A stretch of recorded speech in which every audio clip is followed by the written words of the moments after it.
everybody? Lou back here, finally getting ready for some action of UFC 264. We had a week off. Just a quick recap. Last fight night I did alright. I had a winning record. Won a little bit of money. Not really too important now because it's a whole nother week. And we had a break, and I just got to focus on this one. But, finally starting to do a little bit better. Finally got some money on my bankroll, and looks like a great card. There's a couple underdog matchups I really like here. Obviously, you got McGregor and Poirier going at it for the third time in the main event. The co-main event, Stephen Thompson and Gilbert Burns, probably number one contender. Fight for 170, and, just a action-packed card. Sean O'Malley's back on there, so... I did my research. There's a lot of spots I like here. There's some fights I'm not 100% sure of, but that's part of the fun of it. Could really go either way.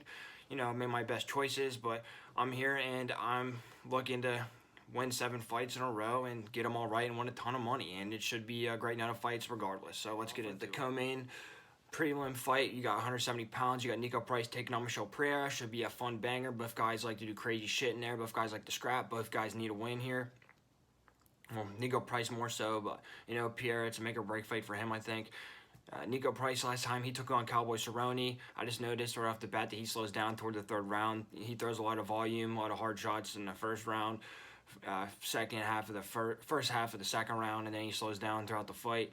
In the first round, he presses forward, he lands hard right hook, lands flurry up against the fence, he uses the tie clinch, lands knees to the body, and then throws a lot of elbows, did a lot of damage. I like that. He lands some hard right hooks and then a head kick, and then the second round, he stalks forward, he lands a left hook, but he's eating Donald's jab as he's moving forward. He lands a combination when Donald moves in, though, but he gets hit with the jab as he's stalking forward, and then he gets hit with the lead elbow, but he's one of those guys who likes to eat shots, which, I don't really like. I know that's his style, but...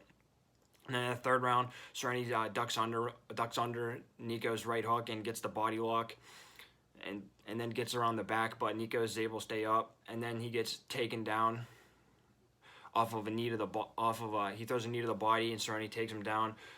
But Cerrone's able to get on his back, but then Nico's able to shake him off. So, his ground game, he doesn't get dominated on the ground, but, he does get taken down. He leaves himself open sometimes.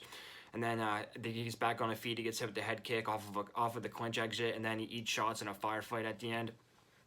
And he lost a point for the eye poke, but he won the fight, but he lost a round to Donald Cerrone. Not the best look in the world, and I think his banger style is just gets caught up in it and just likes to throw and doesn't really fight strategically at times, especially with Cowboy Cerrone. He wants to put on a show. Michel Pereira, last time he took on Chaos Williams, in the first round, he's able to stay on the outside, and he rushes in. He throws a front kick, but then he gets countered with the 1-2, and then he gets hit with the hook off of his own front kick, but then he's pressuring in, and he lands knee to the body. And not a lot happens in this fight. There's some big actions, mostly caused by Pereira. In the second round, he lands a 1-2, but then he gets hit with the blitz whenever Michael gets the clinch. Then Michael is able to get the clinch after Chaos blitzes him. Chaos leaves himself open, and Pereira able to clinch him up. Pereira's a little more cerebral. He looks for opportunities where he can slow guys down. And then he lands a front kick after Chaos throws his shot. However, he eats a shot in a blitz, and then he gets clinched to the fence, but then he lands a right hook. And then toward the end of that round, he's able to get the standing rear naked choke. That was the biggest action of the fight. It wasn't close to landing or anything, but it looks good for the judges. It was a pretty close fight. Like I said, Pereira got most of the big actions in the fight. Looked good to the judges. Then in the third round, he gets caught with the flurry as he's crashing in on Chaos, but then he gets the double leg takedown from space, and then back on his feet, he lands a head kick, and then he gets another double leg to end the fight. Chaos Williams, decent guy. He just won his last fight. Kind of a boring fight, I guess. Pereira does a lot of crazy shit. He's trying to tone it down. When he does that, it might not be the most exciting fight, but he looks good. And like I said, he's able to do those big actions in close rounds. Look at the betting line: Pereira minus 175, Nico Price plus 140. Honestly, I don't like my pick in this fight. I think this one could go either way. And it's a little heavy of a price tag, but, I really think Michel Pereira is going to win. I think Nico Price is going to try to bang too much. I think Pereira, his style, he used to get caught up in that stuff, but now he's more cerebral and he paces himself a lot better. I think Nico Price might come out hard. He might win the first round, but I think Pereira will be able to evade him and get the clinch on him, maybe take him down. I think he'll be able to get the more moments of control. My pick here is Michel Pereira. In the prelims, you got another fun fight, 170 pounds of Carlos Condit taking on Max Griffin. Carlos Condit, he took on Matt Brown his last fight. First round, he's able to stalk forward. He throws kicks and combos, but he gets taken down with the body lock. Into full guard, that's his #1 weakness, getting taken down. He lands, however, he able to land some heavy elbows and stay busy from the bottom. He throws up a couple submission attempts, but nothing comes out of him. And then he's able to get on top with a switch in the last 30 seconds, so that's good. He might be on there for a little too long, but he's always looking to move, always looking to reverse position. In the second round, he gets hit with a hard elbow from open space by Matt Brown, but then he lands a hook combination as Matt moves forward. He gets the trip sweep takedown, which is wild. I've really never seen anything like it, but it's a pretty wild takedown out of nowhere. So he has some ground game. He's got some takedown threats. And then he gets in a full guard and just beats Matt up for the rest of the round. Nothing crazy, but does enough to win. In the third round, he's able to stuff a takedown with the clinch, and he's able to reverse the clinch position, and then he's able to get behind the back off of a single attempt from Matt. And he's able to get back control. He attempts a rear naked choke, but he gets reversed by Matt into full guard. He threatens a triangle, but nothing comes of it, and then he gets to the feet, and then he shoots a double leg, but he gets reversed, and Matt ends the fight on top. I thought it looked good. I thought it was a decent back and forth fight. I thought Condit did enough to win. I thought he had more moments of control. And then he's taking on Max Griffin. His last fight, he took on Song Yinan. In the first round, he rushes forward, lands a head kick, and then right hooks. He lands a body shot, and then combination to the head, and then he gets a double leg on the fence, and then he lands some heavy leg kicks throughout the round. However, he gets hit with the front kick as he's stalking forward, but he lands a hard right cross off of Kenan's leg kick, and then he gets the knockout with a hard 1-2. Nothing much there. Griffin has a lot of power, and he looked really crisp. And then his fight before that, he took on Ramiz Brahimaj. In the first round, he moves in and out, and he bounces and he pumps his jab the whole time. He gets hit with the right hand from space as Ramiz slides in. And then the second round, he crashes in, he lands some body shots, and he's able to split Ramiz's guard with a hard right hand from range. And then he lands right as Ramiz is able to move in. And this is one of those back and forth fights, not too much contact, not too many big shots, but Griffin was able to stay busy and keep bouncing and pump his jab. And then whenever he hit him, he hit him with the shots. He made him count. And then the third round, he lands a hook combination as Ramiz moves in. He lands a hard right hook as Ramiz moves forward. And then he lands a flurry. And then he explodes the guy's ear. His collarful ear splits open with a hard elbow in the clinch. So they stopped it because of that. But he was winning the fight anyway. But, he must have hit him pretty hard if he made his ear explode. Anyway, Max Griffin is a -190, Carlos Condit +150. I think Carlos Condit can still win some fights, but I think Max Griffin is an up-and-comer. I think he looks really good. I think he's going to be too powerful, too strong. I think his takedown ability is pretty threatening to Condit. That's his weakness. Price tag isn't great, but it's less than 200, so my pick here is Max Griffin. For the main card opener, 135 pounds, you got Sugar Sean O'Malley taking on the unknown Chris Moutinho. A lot of controversy surrounding this fight, but, I did my research, and you're going to see who I'm going to pick. Sean O'Malley, last fight, took on Thomas Almeida.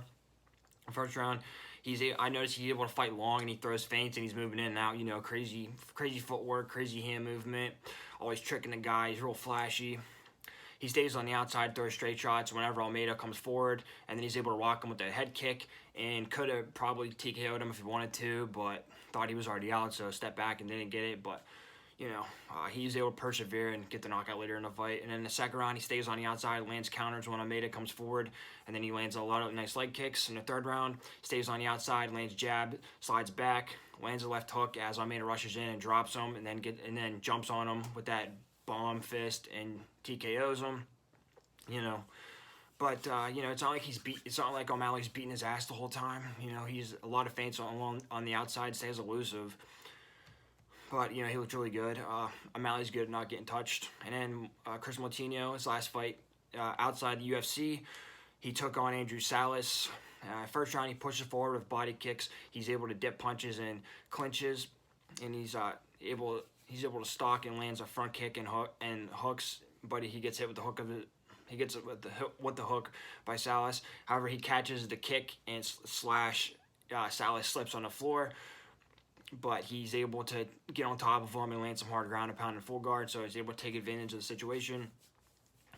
In the second round, he gets body lock trip takedown and lands some nice ground and pound. However, he get back on the feet, he gets hit as he stalks forward and he's looking for the clinch. And then in the third round, he stalks forward, lands hard right knee to the body, and then a flurry of punches up against the fence. And then he's able to hit a duck under and get the takedown and then get the arm triangle submission. Salas was really tired. But, Matinho, he got him to submit pretty fast, so it must have been, a hard arm triangle. And, yeah, I know that Salas slipped, but guess what? Matinho still got him to the ground somehow, and that's, I feel like that's O'Malley's weakness. I think his takedown defense is probably okay, but, Matinho, people aren't even questioning if Matinho's going to get him to the ground or not, Matinho's plus 525, Sean O'Malley's minus 835. Everybody thinks Sean O'Malley's going to win. Deep down, I probably think he's going to win, but, this is an upset scenario if I've ever seen one. Last time O'Malley was a big underdog, last time O'Malley was a big favorite, he got beat by the big underdog, Marlon Vera. And, he still has his leg issues. Yeah, he looked great his last fight, but, he's kind of overlooking this guy. And, anything could happen. And recently we've seen, I don't know how to explain it, but we've seen these guys coming in on short notice, winning these fights. Bruno Silva, Negro Morano, getting a big win, and they're just coming in and beating these guys up because they got nothing to lose. And I think this is gonna be one of those times. If not, then whatever. But plus 525. My pick here is Chris Matinho. Jeremiah Wells' last fight card got a big knockout over Warlley Alves, and it was on short notice. And Jeremiah Wells, all he had was a big right hand, and he got him. He was able to outlast and beat him. So you never know. I think the momentum's shifting toward these newcomers somehow. I'm going to take a shot. Fight on the main card, 135 women's division. Irene Aldana taking on Yana Kunitskaya. Aldana, her last fight, she took on Holly Holm in the main event, 5-round fight. First round, she's able to stalk forward, but she gets hit, and then she covers up. She's able to land counter shots in a firefight, however, and then she's able to stuff a takedown attempt with the Wizard. So takedown defense was good in the first round. In the second round, she gets wobbled to the left hook as she's rushing in, and then she gets taken down with the body lock trip and gets beat up on the ground. In the third round, she stalks. She's able to cut off Holm, and then she lands a counter left off of Holm's leg kick, and then she uses a Wizard, but she gets taken down with the body lock. She puts up a decent fight, but still gets taken down. She eats some ground and pound and full mount, so she doesn't look too good on the ground when she gets there. In the fourth round, she follows Holm, and then she eats a body kick. She gets clinched up against the fence, and she gets taken down with the body lock. She gets back to the feet. She stalks forward and eats shots. Holmes kind of picking her apart at the end of the fight. And then the fifth round, she lands a counter left off of Holmes 1-2, but toward the end, Holmes was pressuring forward and just laying a flurry on her. Didn't look great, but Holly Holmes is pretty good. And then before that, she took on Caitlin Vieira. In the first round, she lands a hard overhand right, eats a right hand off of her jab, but then she gets the knockout with a lead left hook in a firefight, just knocks her the hell out. So she got power.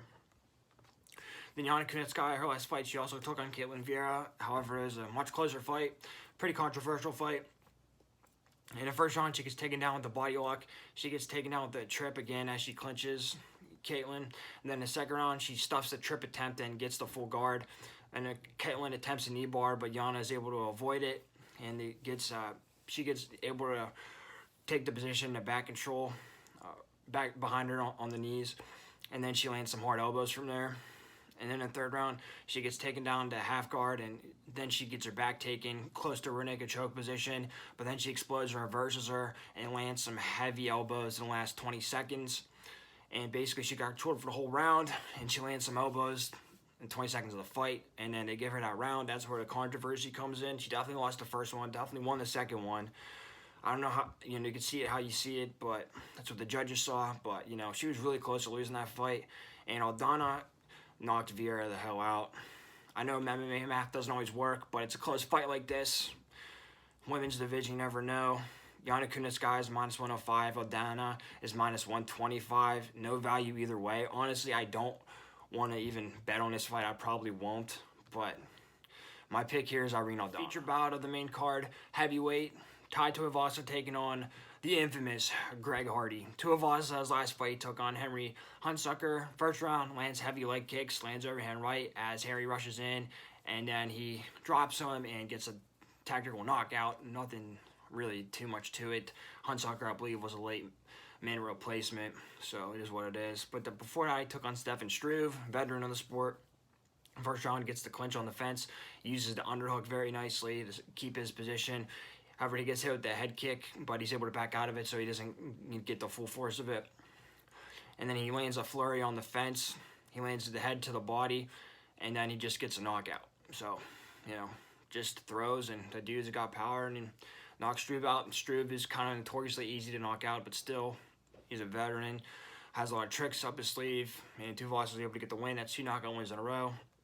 He's on a roll here. Greg Hardy's last fight took on Marcin Tybura, who is now I believe, ranked 8 to 5, I think, in heavyweight since his fight.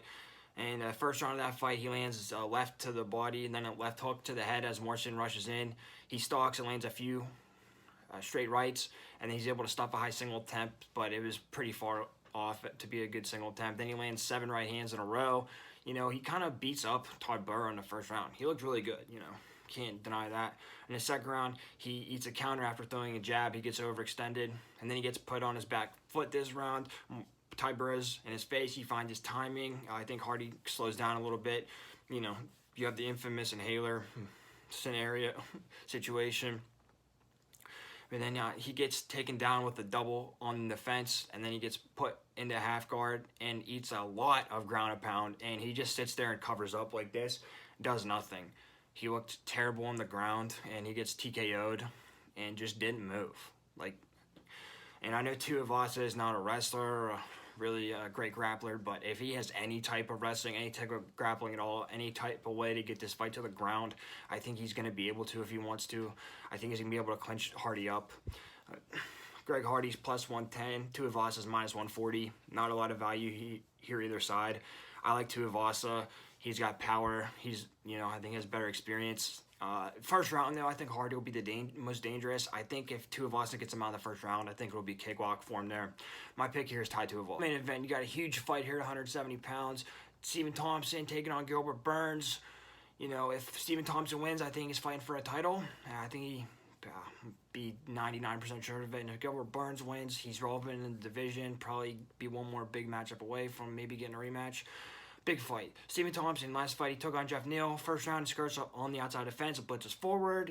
You know, Neal's a big power puncher, try to rush forward, and Thompson would just stay away from his power and just hit him on the counter.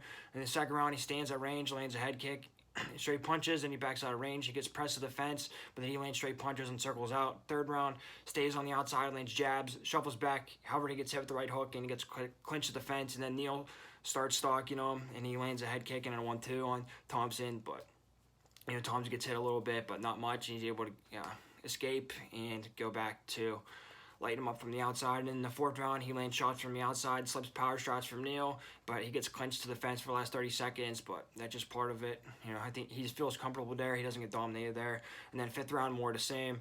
You know, Thompson just a very cerebral fighter, stays on the outside, picks his shots, uses that leg kick, keep range. A very smart fighter. And then Gilbert Burns, his last fight, took on Kamaru Usman for the title. In the first round, he presses forward, lands some leg kicks, and then he drops him with the right hook as Kamaru moves forward. You know, he looked really good. Dropped Kamaru Usman. And then he starts throwing power, and then he lands another right hook. And then he lands a head kick, but then he falls on his back, and Kamaru just keeps him there and just lands some leg kicks from there, but no real damage from there. And then he gets back to his feet, stays on the outside, he throws a head kick, and then he comes in with hooks. And then he lands a combination, then blitzes in. You know, Gilbert Burns, he looked really good that round. I think it's arguable who won. People think Kamaru won, but, you know, Gilbert looked really good. Then the second round, he lands an overhand right over top Usman's jab. Looked really good. And then he gets hit with a counter jab off of his combo. But then he gets dropped with the right hook from range after he throws his jab. And then back on the feet, he shoots a desperation takedown, but he gets stuffed. And then he gets teed off against on the fence. And then he gets dropped with a jab at range. And then the third round, you know, he's still hurt, I believe. And then he gets dropped with a jab as he's throwing a leg kick. And then he gets TKO'd, you know. But he came out fast and furious and was able to drop the champ, but didn't have too much of an answer after that and wasn't able to get Kamaru to the ground. I believe, he's probably going to want to get Thompson to the ground. We really haven't seen Thompson's takedown defense his last couple fights because he's fighting power punchers. But, historically it's been decent, and even if it is, I think he'll be able to get back to his feet. He stays on the outside of the fence, and that's a lot harder for somebody to take you down on the fence. Gilbert Burns plus 125, Stephen Thompson minus 160. I like the price here. I like how Thompson looked his last fight. Gilbert Burns is very dangerous, but I think the later the fight goes on, the more favor Stephen Thompson. My pick here is Stephen Wonderboy Thompson. Main event, 155 pounds, Dustin Poirier taking on Conor McGregor. The rematch nobody wanted to see except these two guys. I believe 2014, they're both two different fighters. By the time they fight in January, you don't really need to see another fight, but whatever. It should be fun. I think Dustin should be fighting for the title. I really hope Dustin gets his victory. But if not, if Conor wins, he's right back in the game. So high stakes for both guys. I'm just going to recap the last fight. I think that's the only thing that's relevant here. In the first round, Dustin gets a double leg from space. Conor has his back up against the fence. But Dustin doesn't do any damage with it. And Conor's able to get up relatively easily. And then they get back. Conor gets back to his feet, and then the clinch goes back and forth up against the fence. They both did well in the clinch, and then Conor lands a hard elbow on an exit of the clinch, which is nice. And then Conor's able to land a jab, and then an uppercut and rocks. Dustin pushes him back, but didn't drop or anything. Dustin still had his wits about him. And then Dustin lands a check left hook, and then a calf kick as McGregor's moving forward. And then Dustin lands another calf kick after McGregor throws a flurry. And then Dustin has his back to the fence. He's able to pump the jab, so Conor's pressing him toward the fence. And then second round, Dustin lands a hard calf kick off of Conor's jab. Conor keeps pressing Dustin with Dustin's back to the fence. And Conor presses. Dustin's able to land a 1-2, but then Dustin's able to land a calf kick. And then he lands a jab, and then he circles out. So Conor's up against the fence now. He lands a hard left, and then lands a flurry up against the fence. And he's able to Dustin's able to drop McGregor with the right hook, and then he gets a TKO victory. And, the calf kick sure played a part. Dustin just kind of snuck him in there. Nobody really noticed him till it was kind of too late, I guess. I didn't think they played as huge of a part as everybody was saying when I watched a fight back. More just Dustin staying patient, able to eat McGregor's shots, basically, and pumping his jab. I thought Dustin looked really good. I really don't see what's going to be much different in this fight. If Conor's going to check the leg kicks okay, Dustin's still hitting him on his way in. McGregor's plus 105, Poirier's minus 135. That price on Poirier is really good. I made a mistake. I didn't take him when he was an underdog. I should have, but minus 135 is good. The guy just won the last fight. The last fight wasn't that long ago. McGregor got knocked the hell out. My pick here is Dustin Poirier.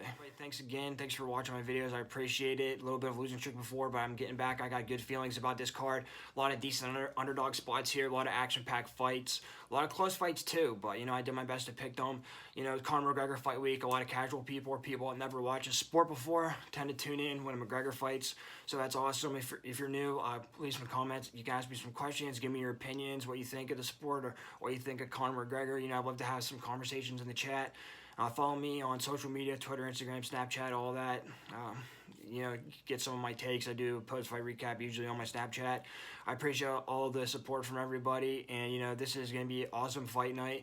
There's something from everybody there. A lot of good, important fights on the card. And, this should be a fun summer of fights. July and August are jam-packed. This is International Fight Week. They're kicking it off right. They're back in Vegas with a full crowd. It's going to be awesome. It's a great time to be a fight fan. So my goal, 7-0. I feel really good about my picks. That's the goal. But, at the very least, I want a winning record. I think I'll be able to do that. And let's go and let's see some action. And I hope something crazy happens. I hope a crazy upset happens. There's the card for it to happen. And superstars can be made in this card.